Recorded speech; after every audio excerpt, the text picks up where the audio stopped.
যে ভালোবাসার নামে অবৈধ সন্তানের ফ্যাক্টরি খোলা হবে, এটা মুসলমানি কোন কালচার হতে পারে না। ঠিক কিনা বলে? বিজাতীয় কালচার, এই কালচারের মাধ্যমে বিজাতিরা যে সন্তান দুনিয়াতে আবিষ্কার করবে এগুলো সব হারামজাদা হবে। ঠিক কিনা বলেন? আর কোরআনের বিরুদ্ধে, ইসলামের বিরুদ্ধে, নাইবে রাসূলদের বিরুদ্ধে, নবীর বিরুদ্ধে যারা কথা বলে, কটূক্তি করে, তারাশ করলে দেখা যাবে সবগুলোর জন্মের মধ্যে সমস্যা আছে।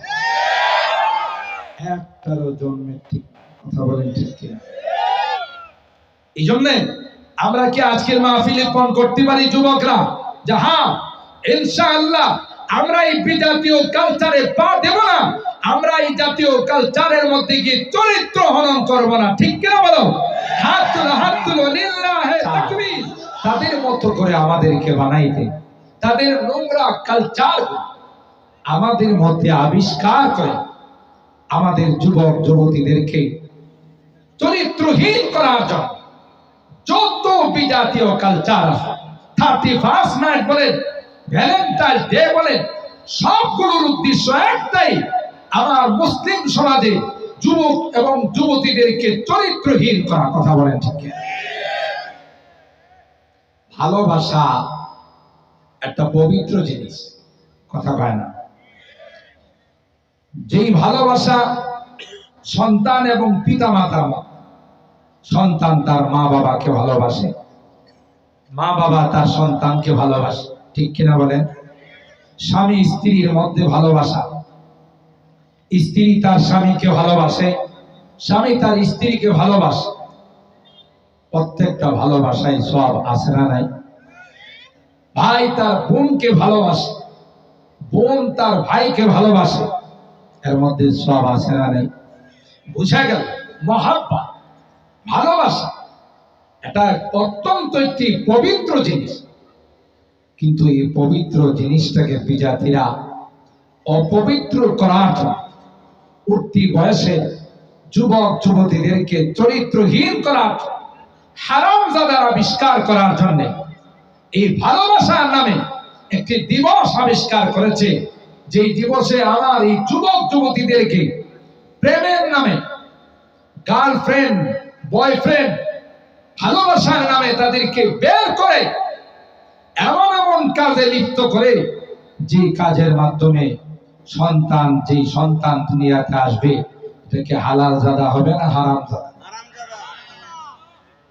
হারামজাদা ফ্যাক্টরি খোলার জন্য বিজাতিরা এই ভ্যালেন্টাইন ডে নামে, ভালোবাসা দিবসের নামে এই 14 তারিখের দিবসটা আবিষ্কার করছে। নাউজুবিল্লাহ। তাদের জন্য হতে পারে তাদের লিভ টুগেদার। আপনি ইউরোপ কান্ট্রি কোন একটা নাগরিকের সাথে তার বাবার নাম খুঁজে পাবেন না। কথা বলেন ঠিক কিনা? কেন বাবার নাম নাই? তাদের দাম্পত্য জিন্দেগি নেই, তাদের হলো লিভ টুগেদার। একজন আরেকজনকে কিছুদিনের জন্য ভালোবাসছে, এরপরে তার থেকে আবার অন্য জায়গায় চলে গেছে, ওখানে কিছুদিন ভালোবাসছে, চলছে, আবার চলে গেছে। এখন যে সন্তানটা দুনিয়াতে আসলো, এই সন্তানটা কার? ভালোবাসা তো অনেকের সাথে হয়েছে। এই সন্তানকে যদি জিজ্ঞাসা করা হয় তোমার সাথে তোমার বাবার নাম নাই কেন, সে সোজা জবাব দিবে আমি বাবার নাম জানবো দূরের কথা আমার মাও তো জানে না। কথা পায় বলেন আছে নাই? কেন? তাদের মধ্যে দাম্পত্য জিন্দেগি নাই, দাম্পত্য জিন্দেগি তাদের মধ্যে নাই, লিভ টুগেদার ভালোবাসার জিন্দেগি। তাইলে তাদের জিন্দেগি আর একটা পশুর জিন্দেগির মধ্যে কোনো ব্যবধান? কথা বলে? পশুরাও বসবাস করে, তাদের চাহিদা পূরণ করে, তাদের দ্বারা সন্তানাদি হয়। আর তুমিও যদি পশুদের মতো তোমার এই দাম্পত্য জিন্দেগি, তোমার এই ভালোবাসার জিন্দেগি কাটাও, তাহলে তোমার মধ্যে আর একটা পশুর মধ্যে কোনো ব্যবধান। ঠিক কিনা বলেন? কিন্তু আলহামদুলিল্লাহ, সুম্মা আলহামদুলিল্লাহ, আমরা দুনিয়াতে আসছি বিবাহ বন্ধনের মাধ্যমে। কথা কয় না? জোরে বলেন ঠিক কিনা? আমরা কোনো ভালোবাসার মাধ্যমে আসি নাই, আল্লাহর হাবিব বলেন ওয়ালিদতু বিন নিকাহ লা বিসাফা, আমি বিবাহ বন্ধনের মাধ্যমে বংশের মাধ্যমে আসি, জিনা ব্যভিচারের মাধ্যমে আসি নাই। ঠিক কিনা বলেন?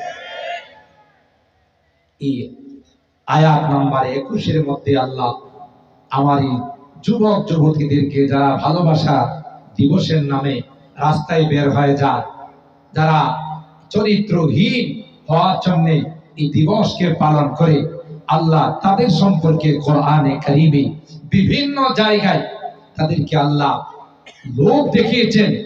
তাদেরকে আল্লাহ তাআলা জান্নাতে বিভিন্ন নাজ নেয়ামতের আলোচনা করে উৎসাহিত করেছেন যে না, তুমি বীরের জাতি, তুমি পৃথিবীর সবচেয়ে শ্রেষ্ঠ জাতি। তাদের এই সমস্ত দিবসে তোমাকে ভেসে গেলে চলবে। ওয়ামিন আয়াতিহি আন খালাকা লাকুম মিন আনফুসিকুম আজওয়াজা লিতাসকুনু ইলাইহা ওয়া জাআলা বাইনাকুম মাওয়াদ্দাতাও ওয়া রাহমা ইন্না ফী যালিকা লাআয়াতিন লিকাওমিন ইয়াতাফাক্কারুন। আল্লাহ বলেন, যুবকের দল, আমার কুদরতি নিদর্শনের অন্যতম নিদর্শন হলো ওই সকল যুবতীদেরকে আমি আল্লাহ তোমাদের জন্য বানাইছি। সুবহানাল্লাহ। সুন্দরী রমণীর উপসী করে তোমাদের জন্যই বানাইছি, অন্যের জন্য নয়। কিন্তু এই তোমাদের মিলনটা, তোমাদের আপোষের ভালোবাসাটা মেসেঞ্জারের মাধ্যমে নয়, ফেসবুকের মাধ্যমে নয়, অবৈধ ভাবে নয়, সেটা হতে হবে শরীয়ত সম্মত, সেটা হতে হবে বিবাহ বন্ধনের মাধ্যমে। তুমি যখন তোমার স্ত্রীর দিকে তাকাইবা, প্রতিটা দৃষ্টিতে আল্লাহ তোমার আমলনামায় সওয়াব লিখে দিবেন।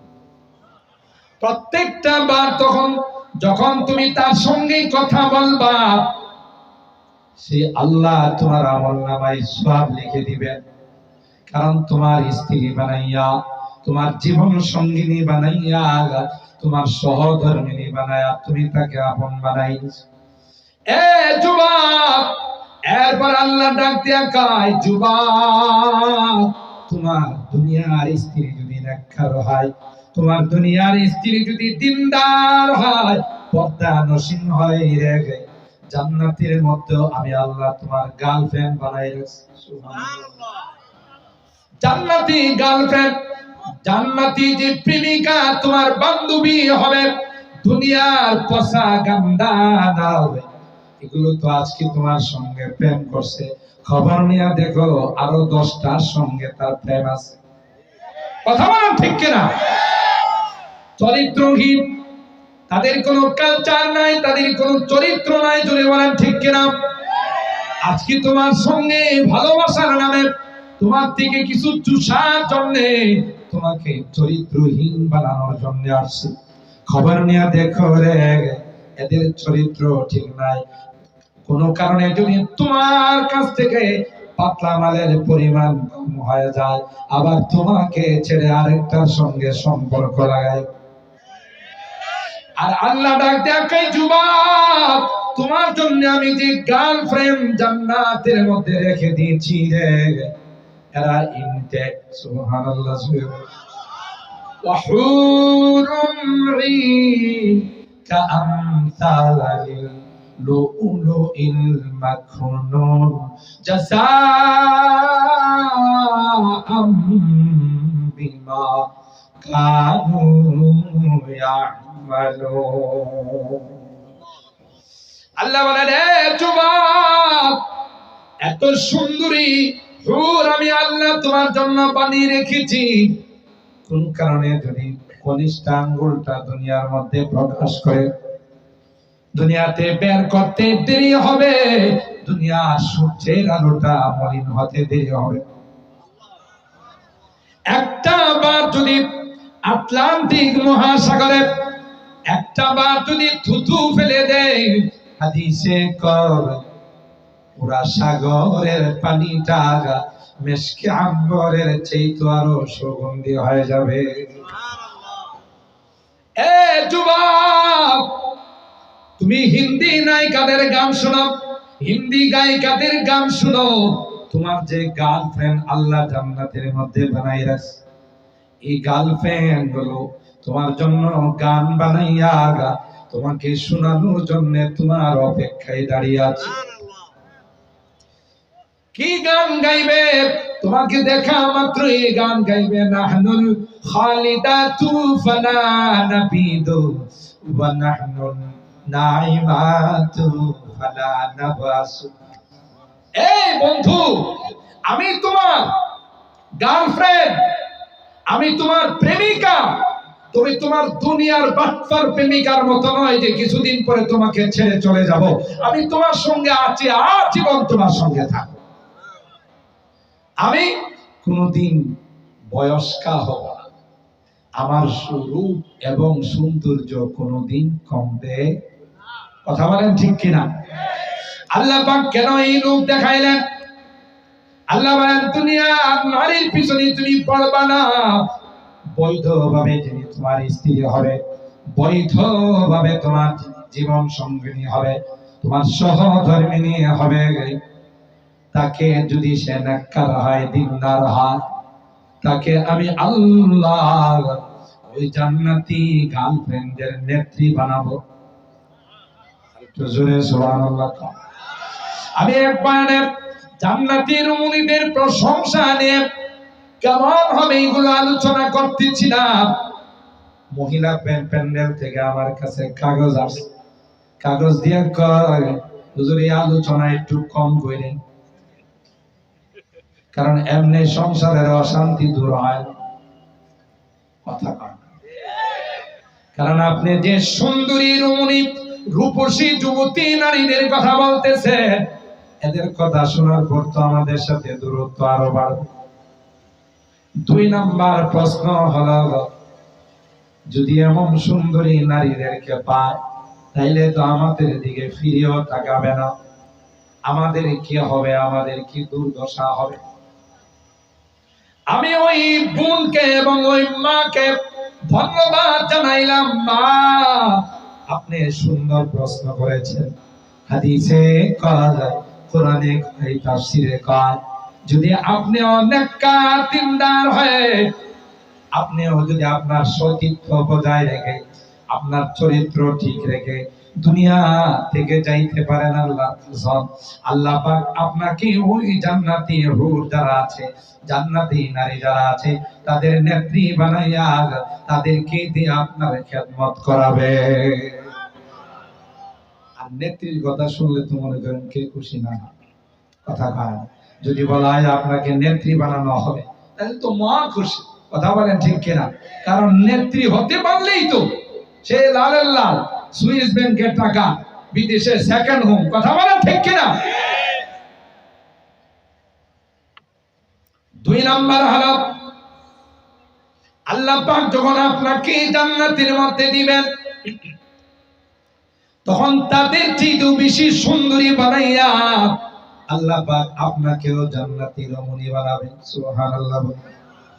কারণ হাদিসের মধ্যে আসে, আল্লাহর পয়গম্বর একজন বুড়ি মহিলাকে বললেন যে বুড়ি মহিলা জান্নাতে যাবে না। ওই মহিলা কান্না শুরু করে দিল। পয়গম্বর কয়, কি জন্য কান্না করো? আপনি না বলছেন যে বুড়ি মহিলা জান্নাতে যাবে না? আল্লাহর নবী ডাক দিয়া কয়, আমি তো ঠিকই বলছি, বুড়ি অবস্থায় আল্লাহ জান্নাতে দিবেন না, তোমাকে যুবতী বানাইয়া আল্লাহর জান্নাতের মেহমান বানাবে।